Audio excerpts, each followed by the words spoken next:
Thank you so much, Vijay. Nicole's going to hop on shortly, and welcome everyone.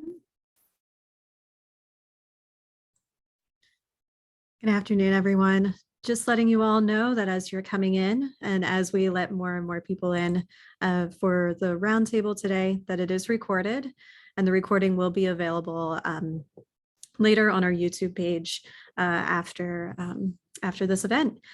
Also wanted to let you know that if you need closed captioning, that it has been enabled. And so the voice to text transcript is being generated right now.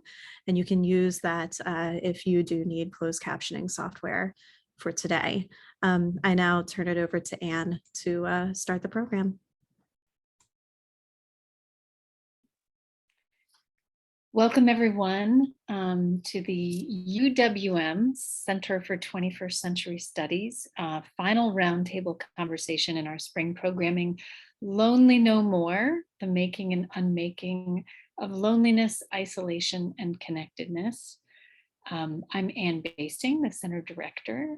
Really want to say a special thank you to Vijay Gupta for that opening music. Thank you so much. Set a beautiful tone.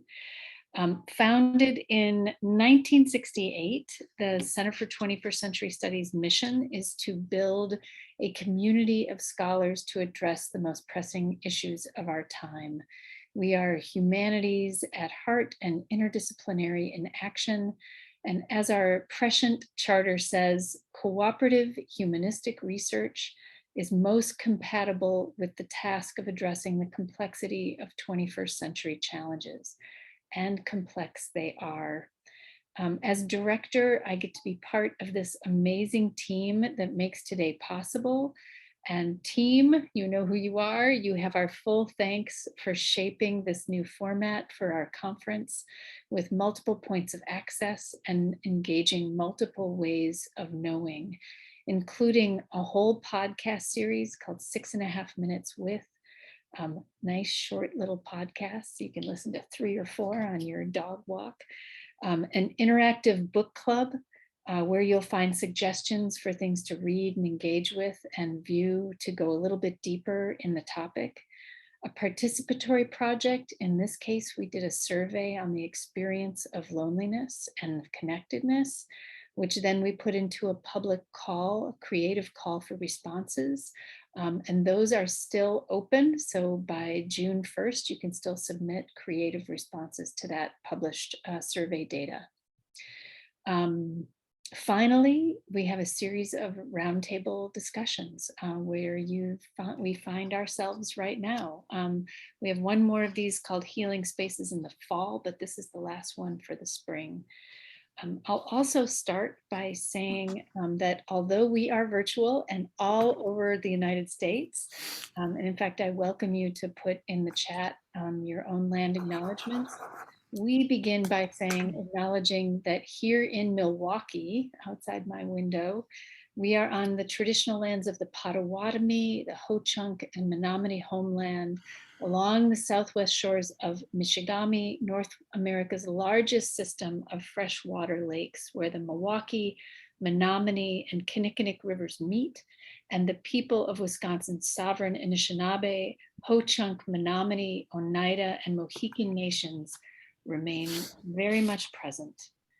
Today, we explore the dark edge of loneliness, the deliberate perpetuation of it through incarceration, and in general, and in particular, solitary confinement, and the power of story and art to push against its use and its effects. I am just thrilled and thankful to welcome our 4 guests, whose more extended bios are available at our website, and they'll, I think, also be in the chat miraculously shortly here as well. Keramet Reiter, professor and vice chair of criminology and law and society at UC Irvine. Sarah Shourd, trauma-informed writer, investigative journalist, playwright based in Oakland, California. Vijay Gupta, founder and artistic director of Street Symphony, MacArthur Fellow, committed to creating spaces of wholeness through music. And Stephanie Gibson, an art and architectural historian and cultural critic interested in the ways in which groups and societies construct their monumental landscape. She holds an MA from the University of Pennsylvania, where she is a PhD candidate. So I'm just welcome to you all. I have been eager for this gathering for quite a while. Even just the exchanges on email have been delightful, and separate conversations with you all. We actually have 6.5 minutes with both Stephanie and Keramet, so it's a thrill. I get to talk to Vijay regularly, and Sarah and I have had long conversations, and then the center also hosted a virtual screening of The Box, the Zoom version we hosted of the play that is touring the country that Sarah is working on as well. So we're going to start by just introducing, having a little chat with each of you individually, and then we'll warm up into conversation, crosstalk, as I like to encourage, and then we'll open it up for audience conversation as well. So we'll start, let's see, Keramet, we'll start with you. The scope of your work in criminal justice reform, particularly regarding incarceration practices and policies, is incredibly far-reaching. And I first came to it through oral histories and interviews you did with people experiencing long-term solitary confinement. Then I made my way to your book, 23/7, and then to the collection of keynote talks, which sits right over there on my bookcase. But in your own words, how do you describe that scope and the breadth of that work? And also, if I could press you to do a tiny intro, sort of a snapshot of the current state of incarceration in the United States. That's a lot. Sorry, go. I'm going to talk really fast. Well, it's an honor to be here today in such wonderful company too, with people I've enjoyed reading and following. So I'm looking forward to this. And I'll say that generally I'm an interdisciplinary scholar. From an academic perspective, I have a law degree and I have a PhD in jurisprudence, which is kind of interdisciplinary studies of law. And my work has always revolved around trying to understand our prisons, both the policies and the histories of our prisons and how we got to the space we are today, and also the lived experience of incarceration for the people both working and incarcerated in our prisons. I think from a less academic perspective, I have been involved in prison education since I was in college, and I came to the academic work from a sense of outrage about the way people are treated in our prisons. And my work is largely driven by questions that I hope will affect how we think about policies and making better policies. So, I'm very, in the kinds of work I do, I'm often very interested in, well, what kinds of information do we need that might help us to think differently about the way we incarcerate and might give people tools to do that, whether that's more empirical data in litigation to understand how our prisons particularly harm certain races, certain demographics of people, like people with serious mental illness, or whether that's stories that can be mobilized to help people understand better what's happening inside and have more empathy. And in terms of a snapshot of where our prisons are, I always try to say both some hopeful things so that people don't run away never wanting to think about it again, which is an experience I often have reading the news, and also some motivating things about how much more work we have left to do. So, in terms of hopefulness, I think we have seen over the last few years, particularly around solitary confinement reform, a public transition in the way people think about that practice that a lot of us never imagined 10 and 15 years ago. So, you read about solitary confinement in the New York Times and other major news outlets, and that in itself, I think, is different from the way it was when I started dissertation work on this 20 years ago. And you don't just read about it, but you read about it very critically. With a sense that a lot of what we do just isn't acceptable. And states like California, I always wish I could show the picture of the solitary confinement units I wrote about, which largely as a result of organizing by people inside, have been opened up. Many of those people have been transitioned out, and there are now vivid murals painted on those walls, and it's being used as a low security prison. But every win feels like it comes with steps backwards in the criminal justice system. And I think COVID has set the system back immensely. Solitary confinement units that were closed 5-6 years ago are being reopened as medical isolation units, but feel very punitive. At the same time, I think the bigger picture of solitary confinement is a really public conversation about alternatives and abolition in a way that you couldn't really talk about before. But the flip side of that is a lot of backlash and backsliding, I think. And I worry too that in moments of high tension and pressure, we pay attention. COVID, I think in some ways has been one of those moments, but as those crisis moments recede, sometimes we have a tendency to stop looking deep into these facilities. And, one of my big points of advocacy is always that we need more transparency, and we get that in crisis moments, and I see it fading as we move away. So that's a few little tidbits to talk about, I hope. I think I put a pin there, because one of the things I'm really interested in is this moment of coming out. Like when we first all gathered, and I remember early on talking with Sarah about, I think we're in a moment where more people than ever can understand the experience of isolation, and what is that going to help us do? And just in the last, as we've slipped from pandemic to endemic a little bit, are we? I don't know. Is that what's happening? I can feel this amnesia already setting in, and it's really, I think, it's an incredible moment to watch that happen. Shifting over to Sarah. Sarah, you describe yourself as a trauma-informed journalist and playwright, and also as a survivor yourself of long-term solitary confinement, an activist to end the practice. And we were, as I said, really thrilled to host the virtual screening of The Box with the historians at the movies on Twitter.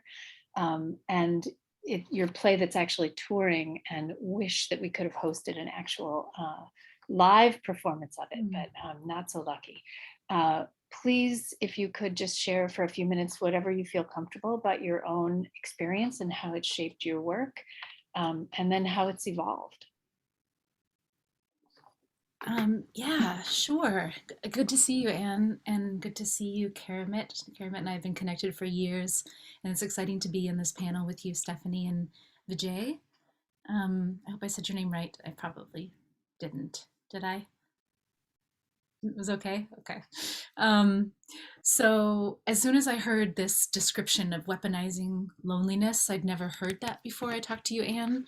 And it started to kind of work on me. It's just such a powerful way of describing this really deeper story that we hold in collectively. I hesitate to say in our culture, because we are many cultures, and many of our cultures have been in resistance to this weaponizing of loneliness for a very long time. But as far as like the hegemonic culture, capitalist, white supremacist culture, I think that loneliness is very much weaponized and has been for a really long time. And that term helps me understand better my work and my own experience as a survivor. And just kind of sinking into that right now, sinking into this conversation and sinking into my body right now, thinking about how do I hold loneliness today? I was incarcerated 12 years ago. I was held as a political hostage by the Iranian government while I was living in Syria and working as a journalist. And I think a lot of people as survivors want to stay in an isolated state, or it becomes like a refuge, even if it's a part of your trauma that you want to continue to self-isolate. And for me, it's been kind of the opposite. I have like an insatiable hunger for connection that is almost, that maybe comes from a scarcity, comes from a feeling of like it could be taken away at any time again. And how can I ever fill that hole of loneliness? And I think that makes sense that I ended up doing theater, because theater is all about connection and you can't connect enough. So I wrote about or researched solitary confinement for a couple of years in this country after I came back from Syria or from Iran, from being a political hostage in 2010. And then wrote a book, Hell is a Very Small Place. And a lot of those stories went into the play, The Box, which is now touring the country for the End of Isolation tour this summer.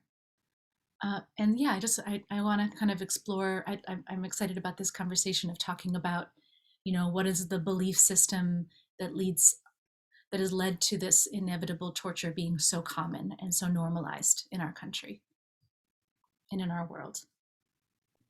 That's a great question, and we'll address that, and remind me, bring it up again if I don't have it as part of this. Vijay, I feel lucky to be able to be in conversations with you regularly about your work, which you describe yourself as a violinist, a speaker, and citizen artist dedicated to creating spaces of wholeness through music. I also see you, in my own words, as someone trained through traditional professional music systems who is now really reframing the relationship of musician, artist, and audience, particularly through your founding and ongoing work with Street Symphony. And I wonder if you could share a bit about your efforts to create wholeness, what you mean by it, and with whom, and throw in there how you go about it. Just 5 or 6 Hi, things everyone. there. Yeah, sure. Well, it's wonderful to be with you all, and I just wanted to say a few words about the piece of music I just played, which was written in 1720, 300 years before COVID-19 interrupted our lives. And this is music by Johann Sebastian Bach, and it's music that is called the Six Sonatas for Unaccompanied Violin, Six Sonatas and Partitas.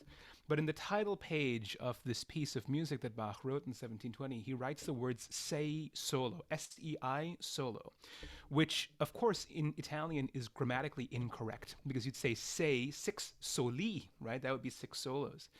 So there's another way of thinking about sei solo, which is not six solos, but you are alone, sei solo. And sei solo was where Bach was in 1720 because he had just come back home from a tour in Carlsbad where he was drinking beer in hot tubs. And then he arrived at his home and he learned that his beloved wife, Maria Barbara, had passed away 4 months earlier. And he wasn't only alone. I mean, he had 7 children at the time. He had a family around him, but I think about him retreating and starting to put this music into reality, and how sei solo was really the fact that he was alone in his grief. And that felt like a very poignant and real message. What does it mean to be alone in plain sight? What does it mean to be fragmented when the world expects you to force a smile on your face and kind of draw back the drawstrings of our cheeks and our face to kind of face the world? The writer and theologian Parker Palmer talks about wholeness as spaces where our soul feels safe enough to show up and claim our lives. Where does your soul feel safe enough to show up and claim your life? And for me, my life is claimed in this music, but my life is also claimed in the internal and external communion of music. There is an internal communion of music, of me connecting with something transcendent that lives inside me, but also me communicating with that inherent, unbroken, incorruptible transcendence which lives in every human being, no matter where they are or who they are. And so I grew up playing in concert halls all over the world, and I see the concert hall as a sacred space. But about 12 years ago, when I joined the LA Philharmonic, I started to ask why the concert hall was the only sacred space when I also felt incredible points of connection and belonging and my own wholeness in the largest community of unhoused people in America, which is, of course, less than a mile away from Disney Hall in downtown LA, known as Skid Row. And as I started to make music in Skid Row at clinics and shelters, eventually I started to play in all 5 LA County jails, which I then realized was the largest county jail system on the planet, where the de facto treatment of mental illness in the US is still incarceration. And I also started to play in prisons. And I know we're going to come back to the conversation about returning back from the pandemic, but I'm very excited that on Monday I'm finally going back to one of my favorite places to make music in the world, which is the California Institution for Women in Chino. And I'm finally able to go back in after 3 years of being apart from the women, the mothers, the sisters that I have gotten to know in that space. And I think about wholeness as what we do with brokenness.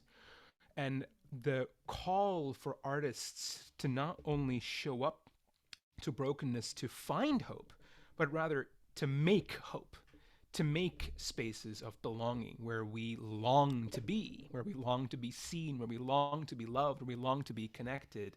How do we lean into that longing and sit there in the dissonance of that longing and create music and art and belonging and connection from that place? So I'll pause there. Thank you. Really beautiful and thought-provoking. And I think the invoking of spaces and the considering of spaces actually is like this perfect little segue. To Stephanie, you're an art historian studying monuments of and foresights of trauma with a focus on prisons. In the 6.5 minutes, I remember you were like, oh, wait a minute, that's like 4 of the 5 sites. Considered that, and how architecture in particular shapes the experience and the viewer of the audience, and relates the experience of what happened in those places. I'd love for you to share a little bit more about you and your work, and please correct my description in any way you want to. Yeah, thank you so much for this invitation to share and speak about my work. I'm so happy to be here and to speak and be in conversation with all of these amazing scholars. As an architectural historian, I think about, map, and critique how the history of incarceration is inscribed in space and how that informs our society today. As you mentioned, my project explores monuments of trauma and loss across Africa and the Black Atlantic.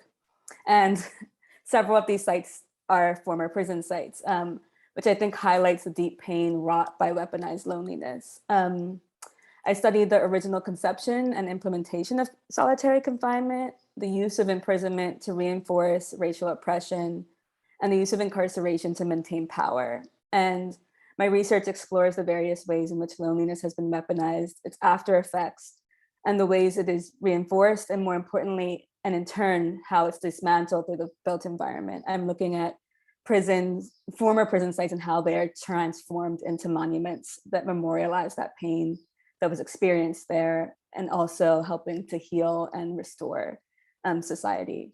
Through this project, I'm examining how the continued legacy of carcerality seeps into our daily lives. And I think about the physical structures that were used to contain and separate incarcerated people from society, such as the 30-foot stone walls of Eastern State Penitentiary in Philadelphia that continue to loom over their Fairmont neighborhood. And I examine the design of the penitentiary and how the radial plan reinforced surveillance and separation through what became known as the Pennsylvania system, a system that relied completely on solitary confinement. And I think about the implications of the design of Eastern State Penitentiary being exported throughout the globe, and how it was used as a design as late as 2005. It was recreated in several places across Europe and Asia. And in the process of examining what I call the spatiality of carcerality, a concept that is deeply influenced by the work of scholars such as Ruth Wilson-Gilmore, Catherine McKittrick, and Rashad Sabaz, I think about the implications it has on our daily lives, how carcerality influences how we interact with the world around us, how we interact with each other, and how we experience society at large. And I think critically about how these carceral spaces continue to traumatize and re-traumatize us.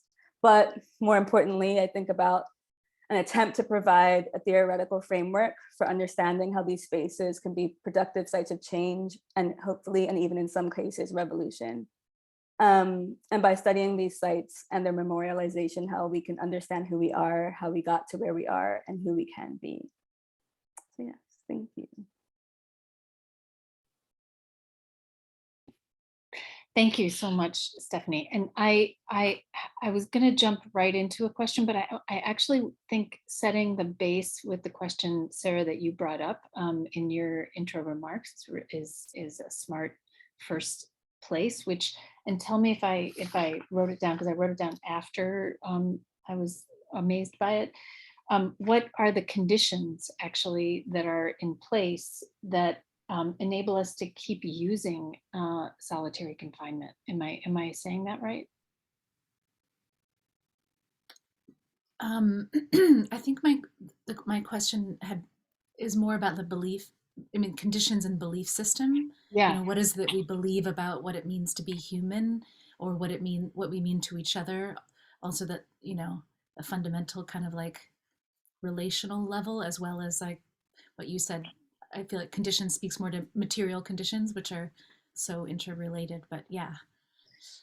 Yeah, and to me, like the framework, because I also think, Stephanie, with what you were just talking about how we can reframe those conditions and in order to fight back against them is where I think we'll end up.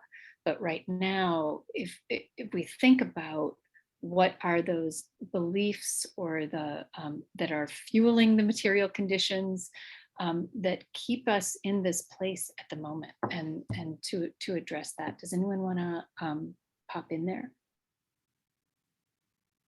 It was an unplanned question, so I'm already baffling you with like on the spot thinking. Yeah, Vijay. I could just take a stab. You know, one thing I've been wondering about, especially as we think about art and music as a public health intervention, which it certainly has been during the pandemic, is how much we have all needed that intervention, how much I needed that intervention within myself, you know, and I needed that moment to pause and to remember that my initial condition is wholeness. And I wonder if it's actually that sort of amnesia piece. Like we've forgotten that we are connected to each other. And in the sort of hubris of amnesia and hubris of forgetfulness, we've made structures around ourselves. You know, I wonder if we ostracize and criminalize the people we call fragile and vulnerable because we've ostracized those parts of ourselves. And I wonder what the connection is between the internal and the external manifestation and who gets to make those choices. Those choices were clearly planned, and they were designed and they were executed in order to isolate. And so I wonder about this link. I mean, I'm answering the question with another question, but this idea of there is a violence to forgetting, and there is the work of remembering that I think is what we're talking about. But it's so easy to stay in forgetfulness. Maybe it's easy to choose forgetfulness. I wonder. I think too about Stephanie, the work, and it's remarkable to me that when I first opened up Keramet's book, I was like, oh, you're writing about the penitentiary that I just read about Stephanie writing about. So you're both talking about that the first penitentiary that really was all solitary confinement, and the logic, the what if you could talk just briefly about the logic that set that in place.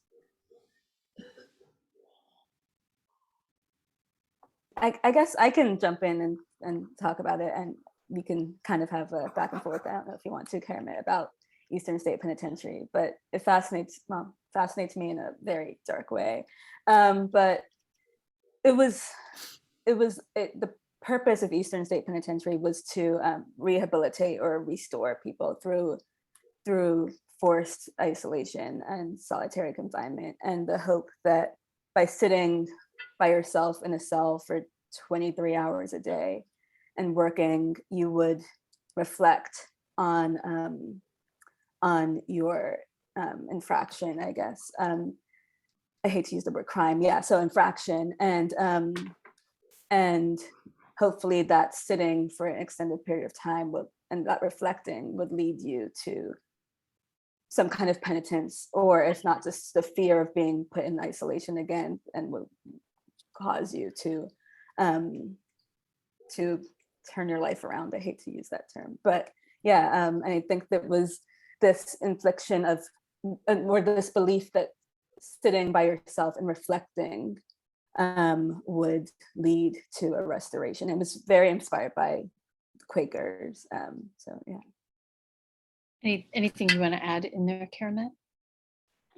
It's one thing I always think is so interesting in reflecting on Eastern State Penitentiary is there's a tension in corrections today for people to try to distinguish themselves from the horror that was, like, there's widespread agreement that Eastern State Penitentiary was so horrible, and that, you know, famous at Tocqueville, like famous scholars came there and said everyone is going crazy because this is such a horrific way to spend your life.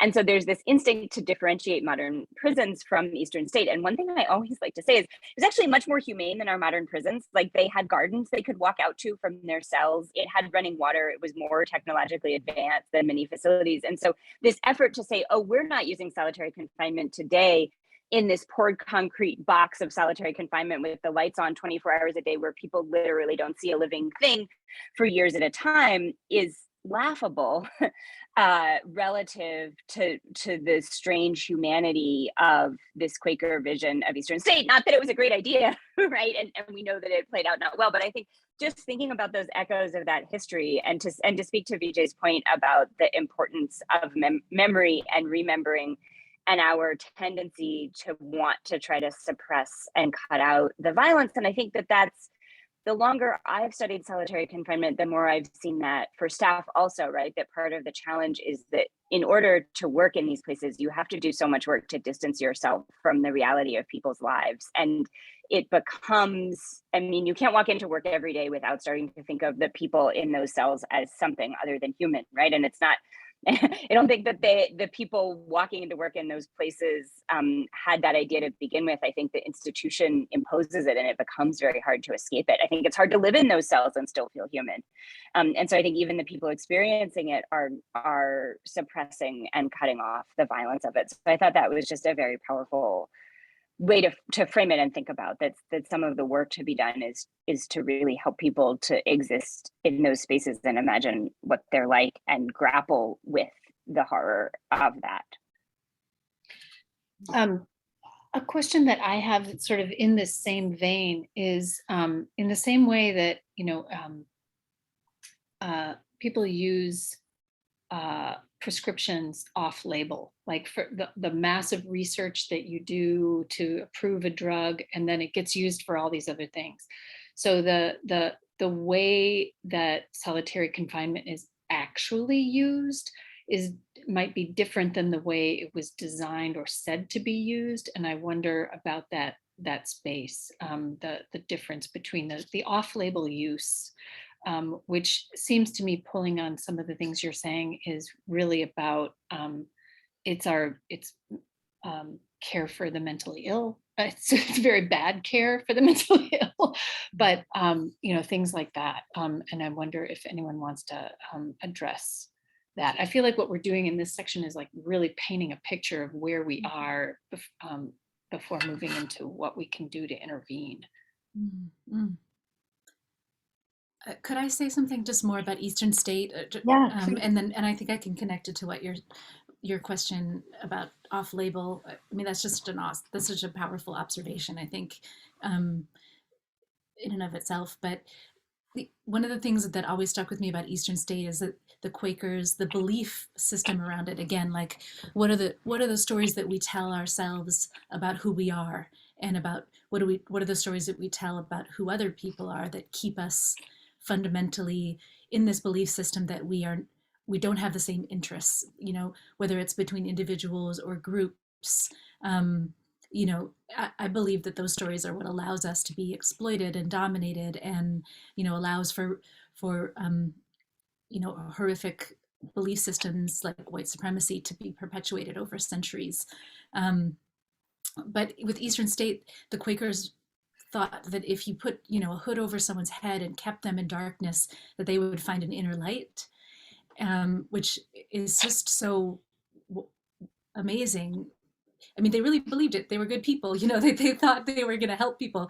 But the belief system is that somehow we don't need each other in order to create meaning, that we're not interconnected, that we don't live in a web, that we really are just like a soul that is very isolated inside our bodies and connected to God. So that just always strikes me as really wild. And they quickly proved that their belief was wrong by the practice, and it should have ended there, right? But clearly for other reasons it didn't. Thank you. Is there it sounds like, Keramet, from your description in the beginning, that the practice was starting to shift. Are you seeing that, or just a restatement of sort of where it is right now and its use? Yeah, I think there is growing national and international consensus that our practices are troubling. So the United Nations says that more than 15 days in conditions of confinement, like we're talking about, can constitute torture. And yet in California, until reforms, there were more than 500 people who'd spent more than 10 years in long-term solitary confinement. So I think there's a sense of overuse in terms of the number of people who get swept up in the process and the length of time they spend there, and a lot of work to try to limit the use of solitary to shorten terms, legislatively, legally, kind of state by state, working on reforms to try to reduce the use.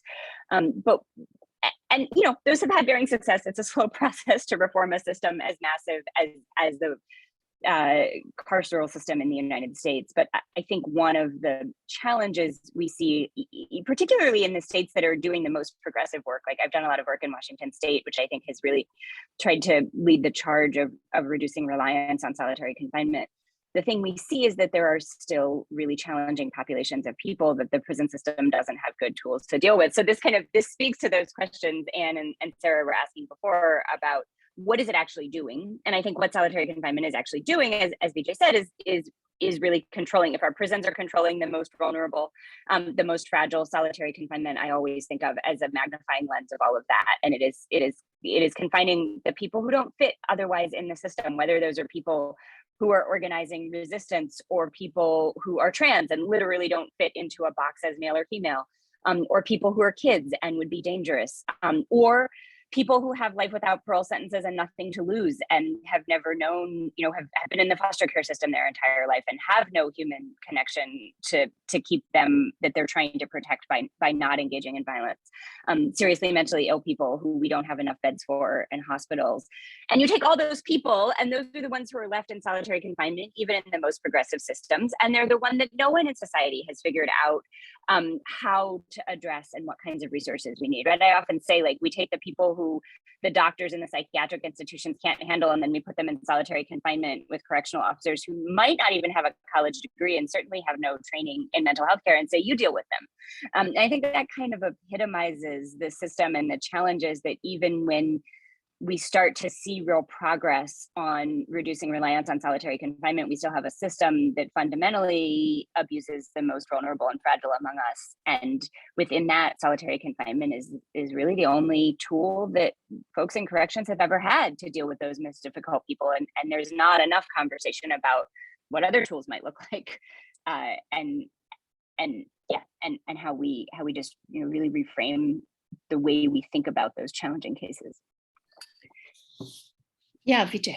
I just wanted to add something from the artistic lens. I've never thought about the solitary confinement cell like this until this conversation that we're having, but I feel like this is the moment to say it. It feels like practicing for a tomb. It feels like putting people away underground, out of sight, to erase them before they're gone. I feel like it's sort of society's fear of death and saying, well, you're still alive, but you're dead to us. And that to me feels so profoundly horrible, in terms of the story we tell about death and the story we tell about the sort of the shuttling of the internal communion from what the Quakers might have been informed and what they were talking about, but the fact that we also need an outside layer of connection that is not being provided at all. I remember a couple of years ago when I was playing at Twin Towers Jail in downtown LA, it was the time when the sheriff was someone named Lee Baca, who is now himself serving time for human rights violations that were happening at Men's Central Jail under his watch. And one of the things that was apparently happening, and this is difficult to hear and difficult to talk about, but what was happening apparently in the very same jails where we were playing, apparently deputies who were they were either the rookies who were just starting out or the problem deputies who were taken off the streets and sent back to the jail, were throwing lengths of rope into the cells of people who had expressed suicidal ideation. And that to me is the same answer, that you're gone. You don't have humanity here anymore. It would be a favor to us if you weren't here anymore. And that sort of retribution, the belief, I believe, is retribution. That we don't want you anymore. You're done. You're out.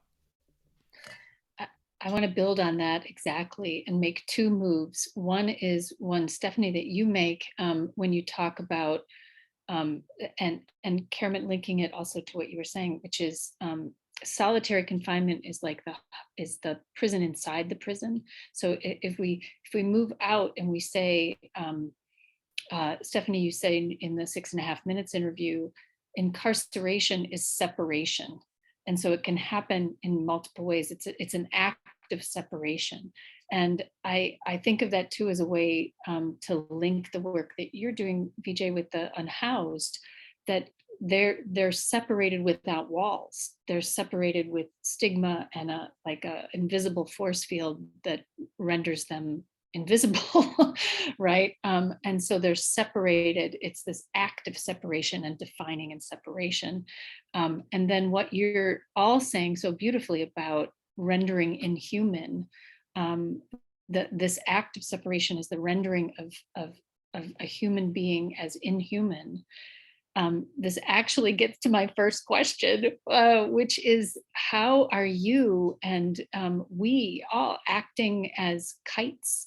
The kite is the message that people who are incarcerated are sending to each other or to the outside world. The messages and stories and expressions from people who are experiencing this separation, both past, Stephanie, in your work, and in present moment. And how do we, I feel like that those are the things that are the rehumanizing process, right? That these are the messages that indeed people are human. And what is the responsibility of attending and caring for those messages, in the shaping of those messages as we become kind of the conduits and the distributors of that humanity in this work?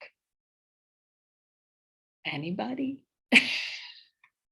Well, I'd love to jump into that question, because part of the work that I get to be part of in Skid Row is to straddle many different boundaries and walls. For all the walls that exist, I think about Lewis Hyde's amazing book Tricksters Make the World, and how Trickster is, whether it's the indigenous teachers of Coyote and Raven, or in my Hindu culture Krishna, the shapeshifters, the ones who wear multiple identities and code switch. And I think about the fact that my dad was a travel agent who spoke 5 different languages, and how he would put on a different identity or a different accent to get the best deal, and how I realized a couple of years ago that I do the same thing. I have a language when I talk to donors who are from Bel Air and Pasadena, and I have a different language when I write grants, and I have a different language when I talk in Skid Row, and different language when I talk to all of you. So this idea of code switching, I feel, is inherent to our work as artists, and we speak multiple languages. And I've kind of been straddling for many years now the boundary of recovery and reentry to realize that Skid Row is not only the largest unhoused population in America, which is so often thought about and talked about as urban blight and a slum, but it's the nation's largest recovery zone. There's actually a place in Skid Row called the Nickel, which is 5th and San Pedro, the intersection of 5th Street and San Pedro.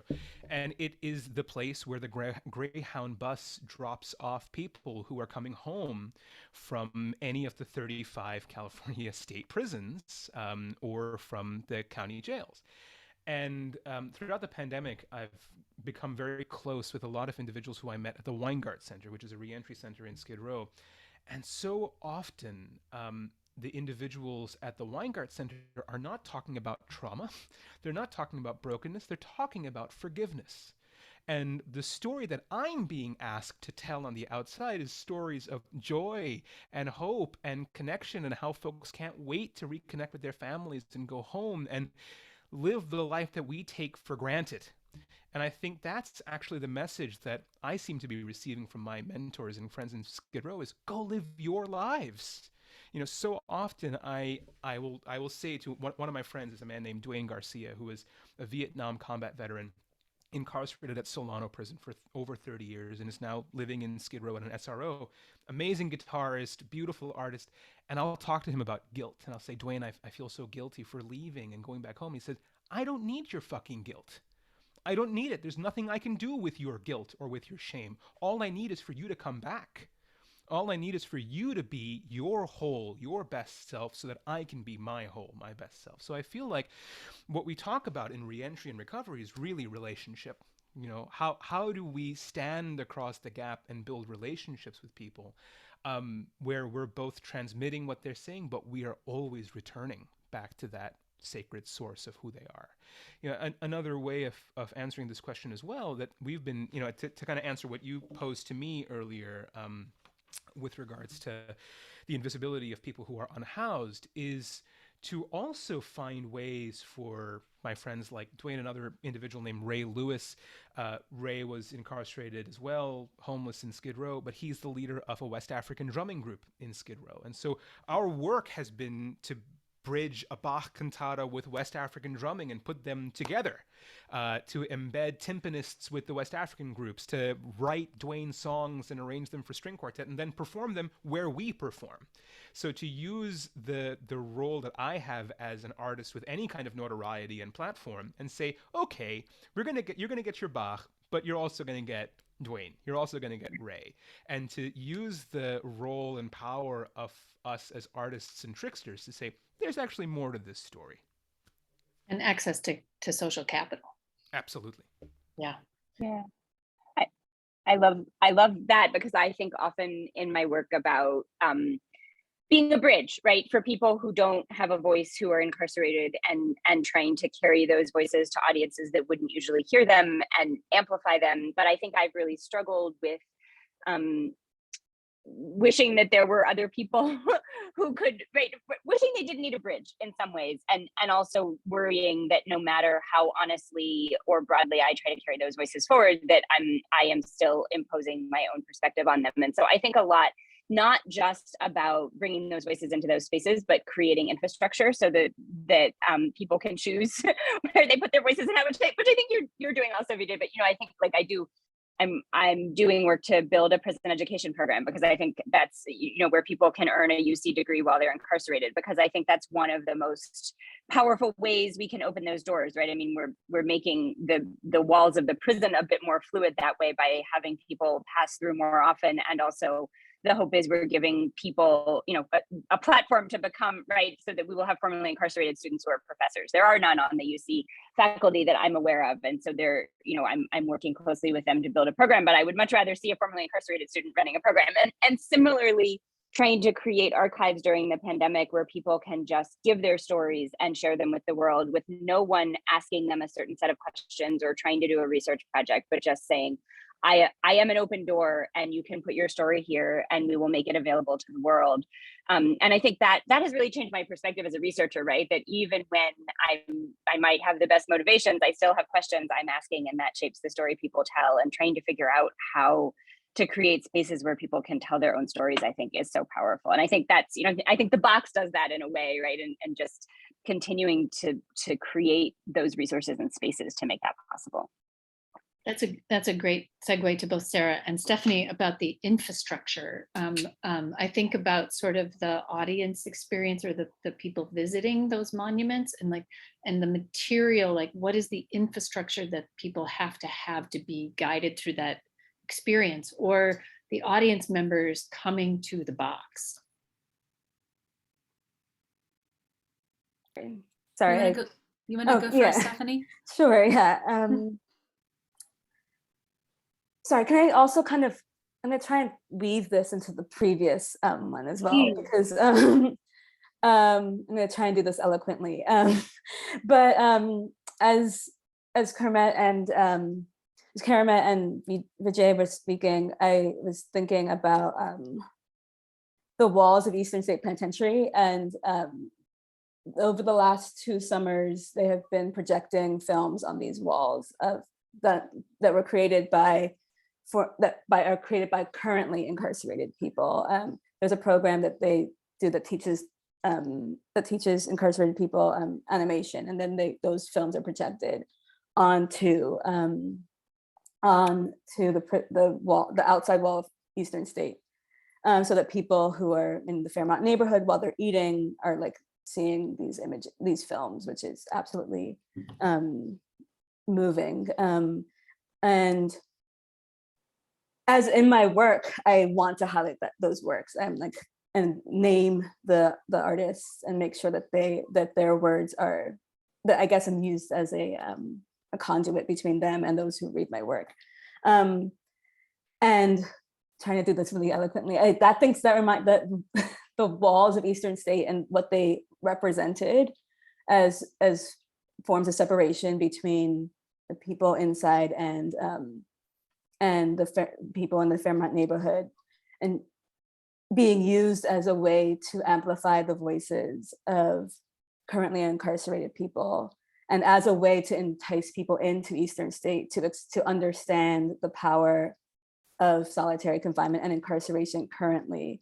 I think using that wall as this kind of funnel into that space, I think is really powerful. Yeah. Thank you. Sarah, did you want to jump in? Yeah, I can jump in. I feel, I'm sorry ahead of time if I'm not answering your question directly. I'll try. It's just the conversation has such a flow to it, and Yeah, follow the flow. Follow the flow.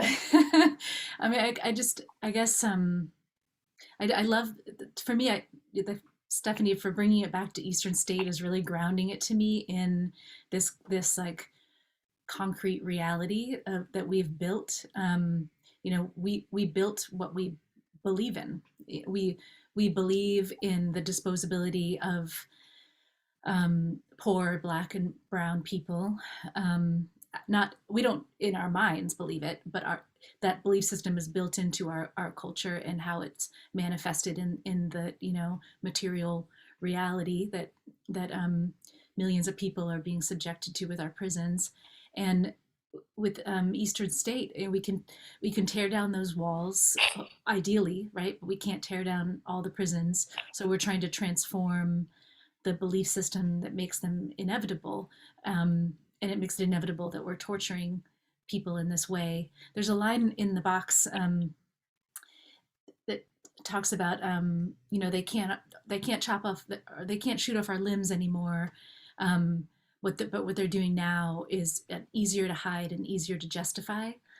So there's a way that solitary confinement is prison. I mean, it's been said in different ways, but the belief that we can cutting people off from every resource that will help them to recover, that will help them to be accountable if they've done harm in the world, that will help us heal together as communities. The belief that we can cut some people off from those resources is the core of what prison is built around, that punishment and control and isolation makes us all safer. Or makes some of us safer, right? Often affluent white communities feel safer because prisons exist, whether we want to admit it or not. And so I guess, but I guess I just want to mention that the End of Isolation tour, that's the tour of the box that's happening this summer. We're going to 10 different states around the country where there's legislation or other like direct impact that we can have on ending the practice of solitary confinement. And I believe in this strategy, right, of like legislative art, going to places like Fayetteville, Arkansas, that have movements led by formerly incarcerated people, but don't have art to help embolden their movement. But another side of me, I mean, it has to be both and. It's both the sort of like strategic, direct impact on the system, and it's also we need a transformation in our society as a whole. We need a racial reckoning. We need a reckoning around poverty. We need a reckoning around the mentally ill and how we all treat each other. And so it's kind of like both and. With the carceral system, like you said, Keramet, directly attacking it, often it feels like it finds a way around to adapt and morph and grow stronger. So that's just some of the things I'm thinking about right now. That's actually the opens up the question of what are the risks of sharing these voices and the stories, of projecting. Are there risks to sharing the human component of this and opening the transparency, or is it just, or are there no risks, I guess is the other side. Are there risks to it that you see, and how do you mitigate those risks? I think one of the risks is the sort of profiteering that happens off of telling the stories of the people we say we're trying to help. So often there is the sort of poverty porn that happens, especially in places like Skid Row, where we're not telling the whole story, we're not telling the complicated story, and so there is that piece of to say I think one risk that I've noticed is the sort of redemption narrative. You know, there is no sort of white picket fence American dream. The construct of the American dream does not apply to all people, right? And I think the sort of idea that people will emerge and recover and rehabilitate from a place like Skid Row is akin to thinking that we can cover someone's face with a hood and have them, you know, be in communion with the divine and be rehabilitated. I think we have to update that narrative. That's one thing. But you know, I'm inspired, you know, by Sarah's sort of, you know, the reckoning piece, and I feel like there's also at least I sense within myself the danger of being reticent to take any action, even the smallest possible action that I can take myself, even if that's to ask, how do I benefit from the existence of this system? How am I complicit? Not just in big things of who I vote for, but how am I complicit even in the way that my mind works, right? How do we reframe these narratives as opportunities to evolve ourselves? And I feel like that might be linked to this idea of where's the danger. You know, one of the other things that I would like to say is, you know, I heard about this in a roundabout way, but I learned that in one of the county jails in LA, the women's county jail, which is one of the least humane places, the pipes are completely broken. We were turned away time after time. That after a concert, the deputies would place the ward on lockdown in order to remind people, you know, that they were still inside. Because during our performance, they would just be raucous and effusive and vulnerable, and we would hug people and we would think, okay, hold on, there's some stuff going on here. But then later on, we'd hear from our colleagues or from deputies or chaplains that, you know, yeah, right after you guys left, they locked that shit down, and they did it as a way of, you know, being punitive, of being retributive. So there's that aspect too, and I don't know what to do about that. But there's that too, that our presence isn't. Yeah, I think we have to avoid the savior complex. I'm talking to myself mostly, but I've had to challenge that within myself. Well, and presence in these places and art in these places, it can be very legitimizing, right? I mean, I experience this a lot. Like, you know, as someone who's very critical of the prison system, I get invited into progressive systems, and you know, you're to be legitimizing. But I think art can be too, right? Like, I really worry about this. Like, people look to Scandinavia and how their solitary confinement cells look nicer, and like, if we paint a picture on the wall, does that make it not solitary? Right? So I think there are these really interesting. If we play music there, right? Like, just really tough questions about how do we do this work that feels so important and transformative without legitimizing, without masking the trauma? And yeah, those are there. But I would see that as the risk, right? And awareness is really important. But and I think too, like, not being intentional about not forgetting why we're doing this, as opposed to, like, I mean, I love art and I'm an art historian, obviously, but not seeing art as the end, right? But as a means to an end. And I think, and I'm completely paraphrasing Mariam Kaba, but I think also avoiding like reformist reforms and like remembering that we're doing this because of, well, I'll speak for myself, but like to end prisons, period, I think. And not just as, like you were just alluding to, like painting a pretty picture and like beautifying prisons, but as a way to actually reach a certain end and a certain end goal.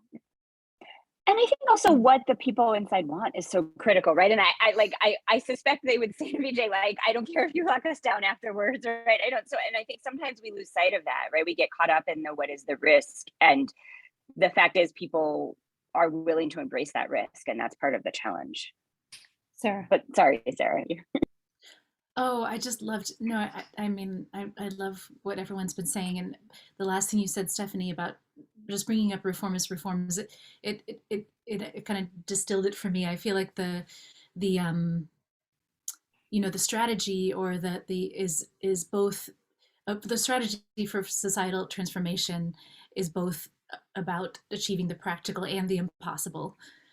right? Like we have to pass the laws, even if they're inadequate and even if they're going to be taken away. But we also have to realize that we have to transform things from the fundamental beliefs behind those laws, or they will continue to be adopted in some other form or morph or change or grow. I think that was all. But I just, both the practical and the impossible helps me orient towards why art, right? And why art that's connected to a movement. Also, thinking a little bit about Keramet, a piece of the work that you talked about, a little bit about, I think we don't understand, also we don't fully explore the impact on of these practices, not just on the people who are who are isolated, but also on the people who are doing the isolating, that there's a negative reverberation through that. And I wonder if anybody wanted to talk about that.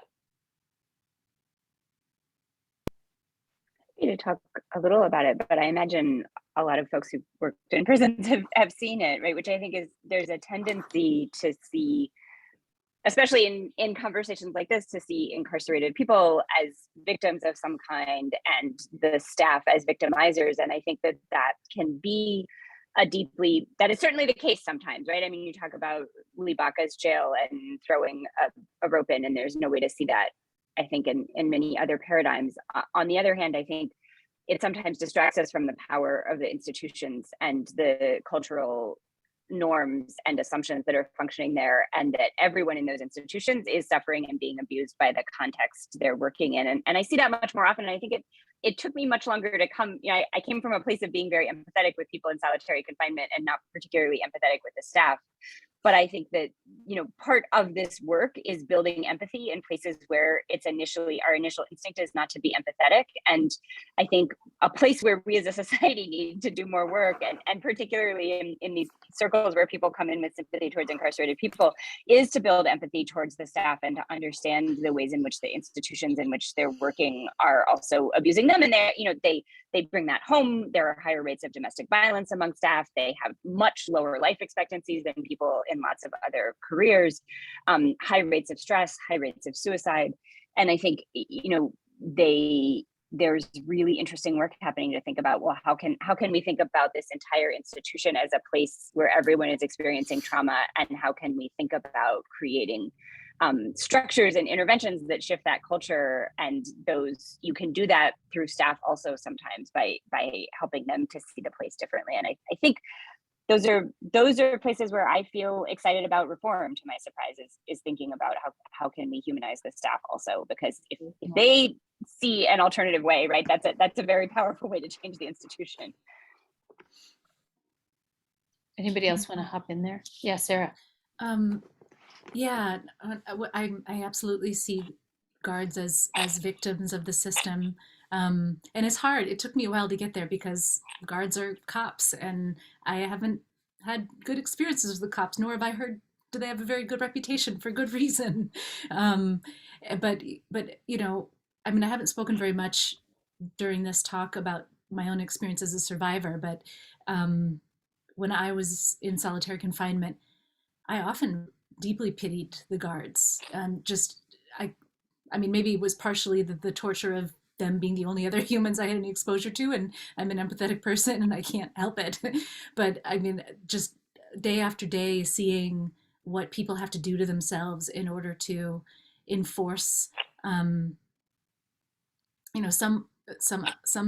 else's. I mean, they didn't make the rules; they have to enforce the rules, but in order to enforce them well, they have to come to believe in them, I think, and justify them and internalize them.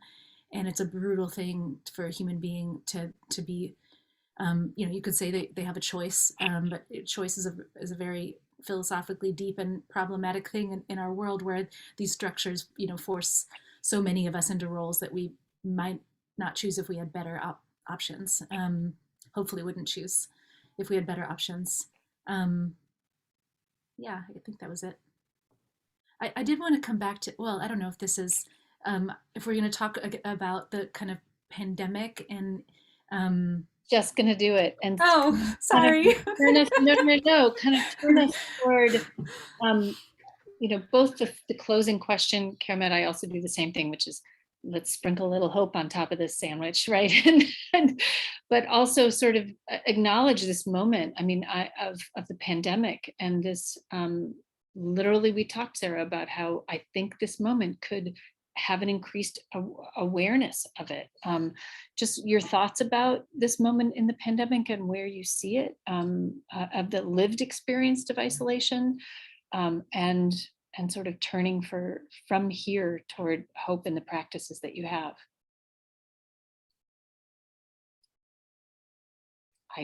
Somebody move a little bit who wants to talk and I'll call on you. I can start because I brought it up. I can just get it. What the thing I was sitting with since the beginning when Vijay, I think you brought up the pandemic as the solitude as medicine, the pause as something really profound for us on a societal level, for those of us that could pause, which took, or whatever. It takes a tremendous amount of privilege to be able to pause, but then also a lot of people were forced into it regardless, right? Yeah, it's complicated, very complicated. But that collective pause for me was an invitation back into the medicine of solitude, instead of, there's the torture of solitary confinement when it's forced on you. But I think there's also something to be said about a lot of survivors find a kind of inner peace in that, even though it's incredibly hard to get past the fact that someone is brutalizing you and weaponizing what could be something beautiful. It could be a chance for spiritual connection to the web of life. It being forced on you as a punishment is such a violation. But at the same time, so many people do find a kind of way to embrace the inner freedom that they find in those circumstances, and if and when they get out, have a lot to offer society as far as what it means to be human and why we're all here, and what how to live life. And so I guess that's kind of taking it back to like all of the wasted wisdom and potential and beauty that are of human creativity that's being wasted because of our carceral system, and why a lot of the efforts to fight it and end it are led by people that are survivors. Anyone else want to hop in on the pandemic moment? Yeah. Sorry, Stephanie, please go ahead. I guess I will say that I think a lot of the news that came out about how devastating the pandemic was for those inside did mobilize people to actually question why we have prisons to begin with. And I think it's a terrible way for us to reach to this point, but I think there was a lot of protests that were like, I think some of us might have seen the free them all protest that came from pushing governors to release low level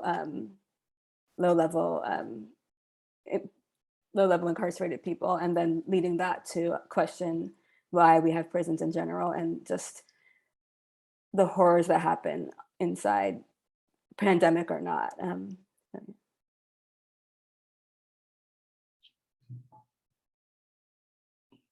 Go ahead.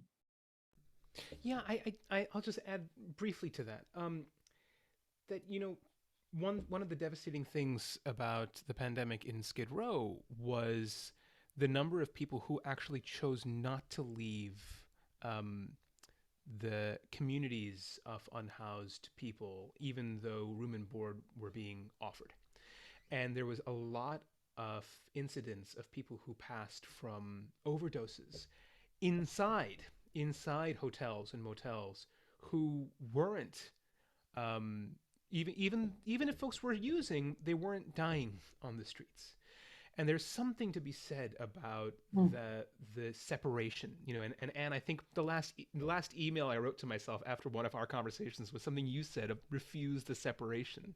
Refuse the separation. You know, how do we live in a world where we not only refuse the separation, but, you know, I'm also thinking about perhaps this, you know, Sarah, you brought up this myth of choice that is rooted in so much privilege. And how do we stay open? You know, how do we stay open to the possibility of miracles, and the possibility of how what we don't see happening in front of us, even if it's not explained by an action we can take from legislation we can pass, how do we stay open to the agency of people where they are, you know, and that we may not have the answers for what is best for someone who's on the inside or who's returning home. How do we create ways to listen and really ways to be in that empathic dialogue where there is none? Because maybe the answers that we're coming up with aren't necessarily even what people are advocating for in their own lives. I remember a friend of mine, Ray, who I mentioned before, he said that when he was in solitary, it was actually some of the most memorable and best time that he had inside. And he obviously was in a frame of mind where he could be there. But he said he would meditate, and that's where he learned how to meditate. And that was, I know that that's a miracle. And I know that he had a choice to frame that way. And God, I can only stand in awe of who he is. I want to make sure we open it to questions, but I want to offer a what's next for you in your work opportunity. Like, where is it evolving to for the next steps? Anybody want to hop in there first?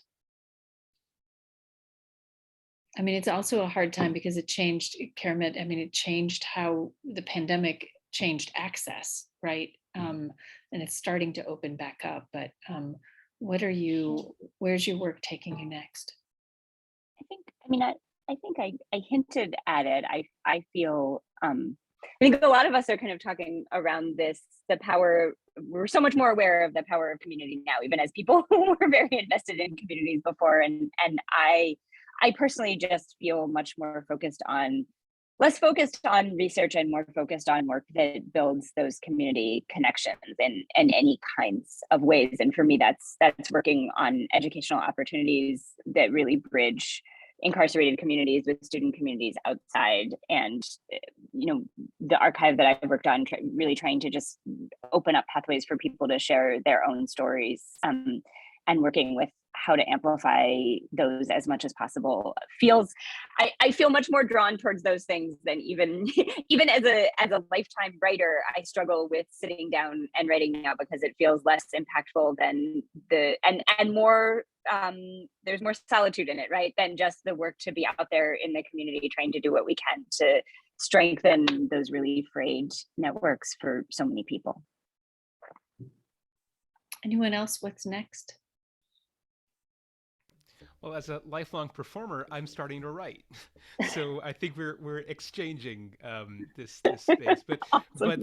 but the other thing that I'm excited about is a project that I've been dreaming about for the longest time. I think the pandemic made me brave enough to actually embrace it, which is to perform a series of cantatas of Johann Sebastian Bach. So the Bach cantatas were actually living liturgy. They were never meant to be performed in concert halls. So much of the art that we know and love was never meant to be a commodity. It was meant to be nourishment for people. And so I'm currently working on a cantata called Ich habe genug, which in German means I am fulfilled, I have enough. And the key storyteller who is the living liturgy of this work is a woman who has experienced incarceration and homelessness herself. Her name is Linda Lee. And between each movement of the Bach, instead of the recitative, which would kind of tell the biblical story of the music, it's Linda's story. And so I'm really excited about creating ways to reframe this music in ways that are in dialogue with people's lived experiences, but also in hybrid performing spaces. So we're finding spaces where we can create audiences comprised of people who have experienced homelessness and incarceration, but who also experience normalcy, however we define that, and to actually create spaces within the musical experience for that audience to be in dialogue with each other. So a new way of being is created by the musical conversation itself. And that just lights me on fire. Wow. Stephanie or Sarah?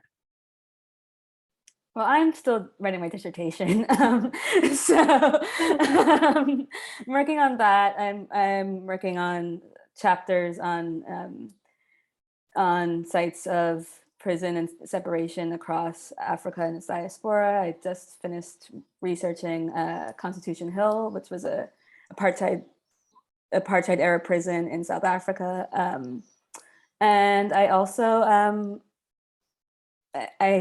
I guess I can shamelessly plug a book club that I am a part of that reads that we're doing a summer book club at Penn on incarceration and prison abolition. So yeah. Wow. And Yeah. Sarah? Well, the End of Isolation tour hits the road July 11th. And anyone who wants to follow us while we're on tour can follow us, endofisolation.org. And we will be working on a documentary. We're traveling on a converted school bus. There's a crew of 9. Half of us are formerly incarcerated, and we'll be documenting our journey going to these 10 cities on the front lines of fighting solitary confinement in alignment with abolitionist strategy, decarceration. And so after the tour ends in early September, we'll be working on the documentary.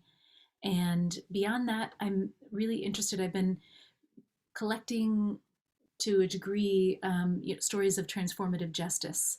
I think that we don't, not both pertaining to the carceral system directly, like transformative justice as a tradition, restorative justice, but also all of the ways that justice happens outside of police and through community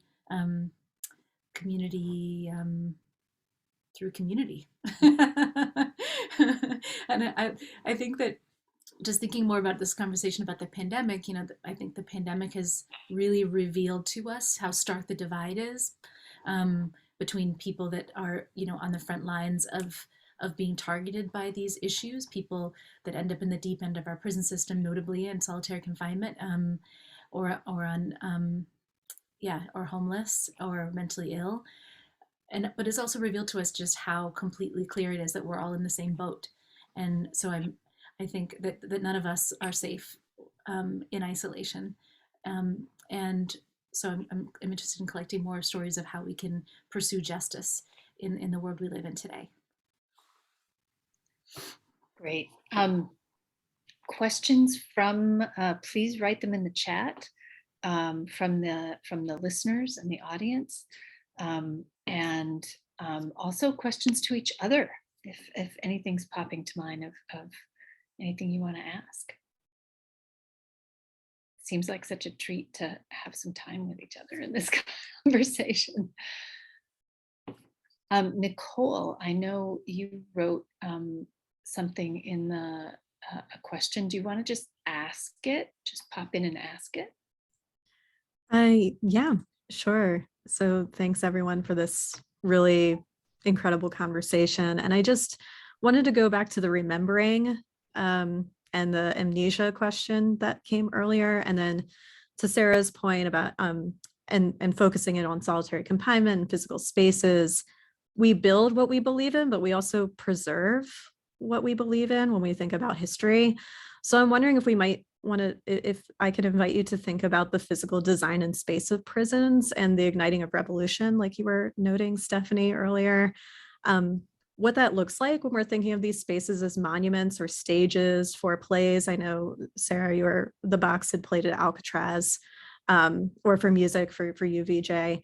What's the rationale in saving these spaces if there's risk that they could be used again? Going to Keramet and talking about how solitary confinement units that were no longer used then used again for the pandemic. So I know it's a big question, but wanted to kind of return to that.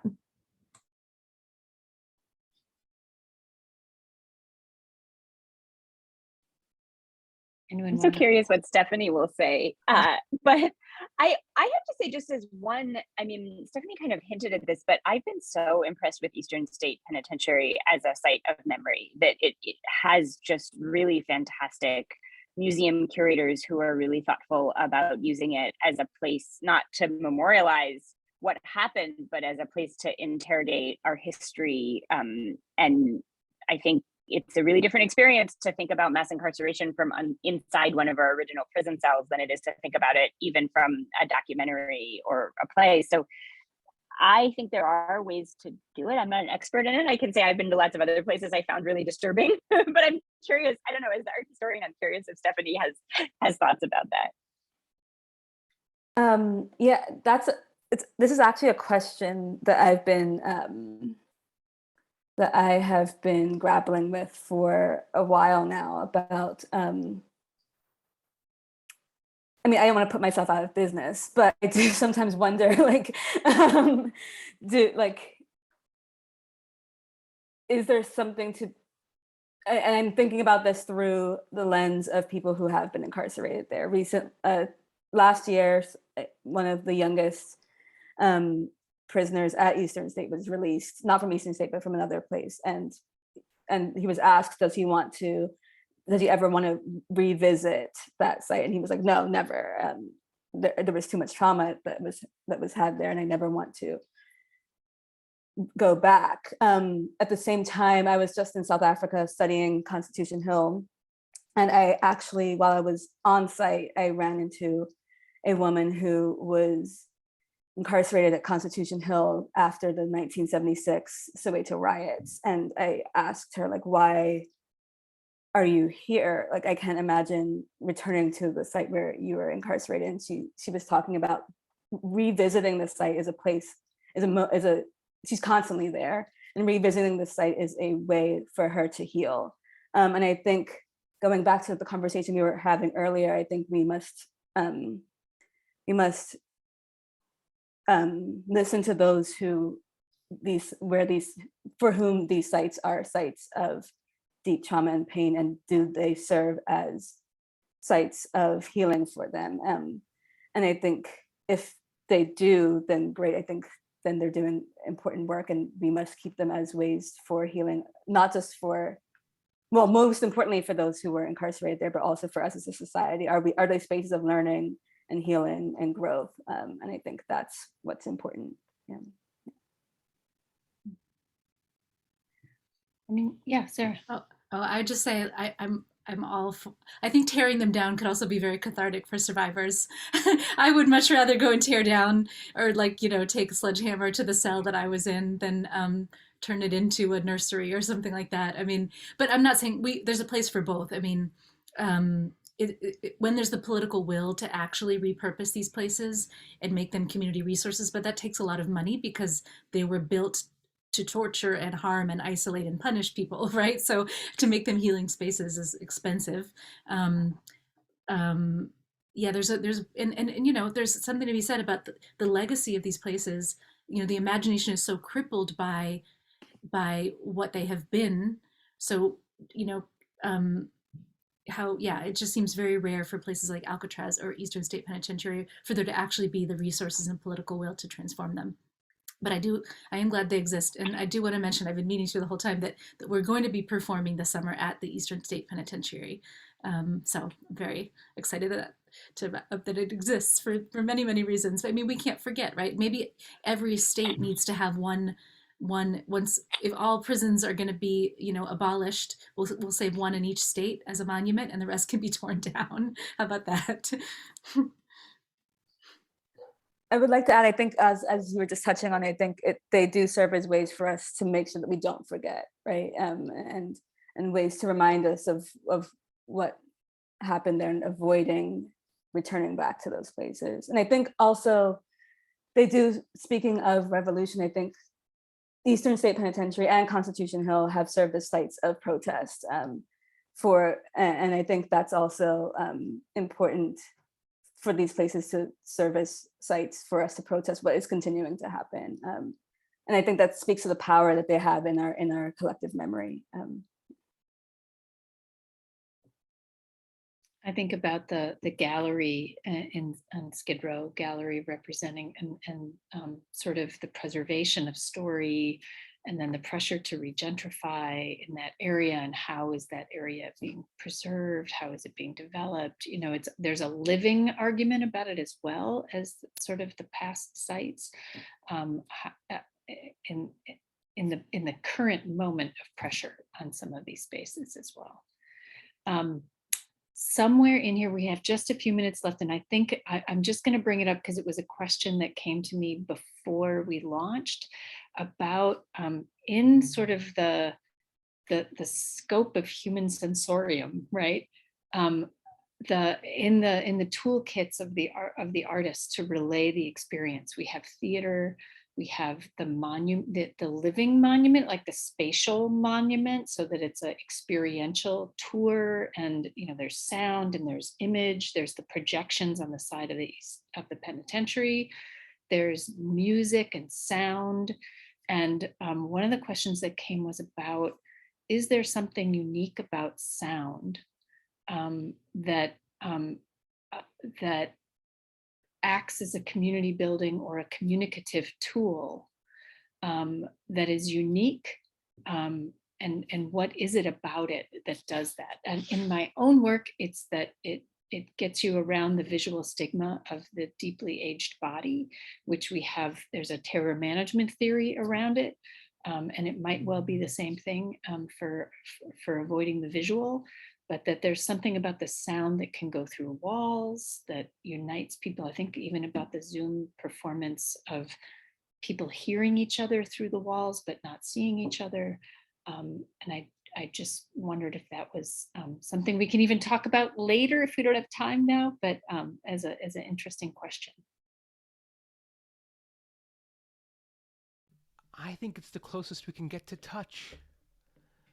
I think it's the closest we can get to actually touching someone. I mean, light isn't light a particle and sound a wave? So it's literally landing. It's the way that we can touch each other. We can touch the insides of each other. So I wonder about that. And then I also, we've touched on it in this conversation, but I've seen deputies cry. I've cried inside prison. I've seen inmates tell us stories that have made us cry. It also opens up the exchange of being touched in return. And so there is the idea that, if the conditions are right, I mean, so often the places that have some of the greatest acoustics in the world are the carceral spaces where I've played. Concrete and glass.